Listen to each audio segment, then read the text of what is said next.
હાલોલ શહેરમાં આવેલા 2.5 સદી જૂના અને સૌથી પ્રાચીન પૌરાણિક શરણેશ્વર મહાદેવ મંદિરે પવિત્ર શ્રાવણ માસના પ્રથમ દિવસે ભક્તોની ભારે ભીડ જામી હતી। મોટા મહાદેવ તરીકે પણ જાણીતા પ્રાચીન શિવાલયમાં દર્શન કરવાથી ભક્તોની તમામ મનોકામના પૂર્ણ થતી હોવાની હાલોલ અને આસપાસના પંથકના લોકોમાં આસ્થા રહેલી છે। શ્રાવણ માસના પાવન અવસરે સમગ્ર મહિના દરમિયાન અહીં અનેકવિધ ધાર્મિક અને ભક્તિસભર આયોજનો કરવામાં આવે છે, જેનો મોટી સંખ્યામાં શ્રદ્ધાળુઓ લાહવો લઈને ધન્યતા પ્રાપ્ત કરે છે।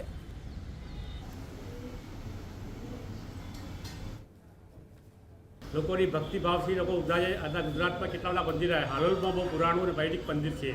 આ મંદિરમાં શ્રદ્ધા અને ભક્તિથી લોકો એટલું બધું શ્રદ્ધા છે, દરેકનું કાર્ય પૂર્ણ થાય છે।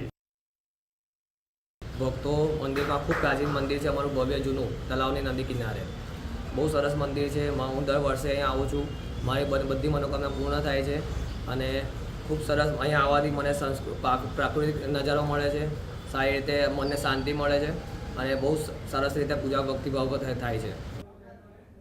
શરણેશ્વર મંદિર આજથી શ્રાવણ મહિનો ચાલુ થઈ ગયો છે। ભક્તો બહુ ઉમટ્યા છે અને બધા પ્રેમથી ભક્તિ કરે છે અને શ્રદ્ધાથી આવીને ભક્તિ કરે છે।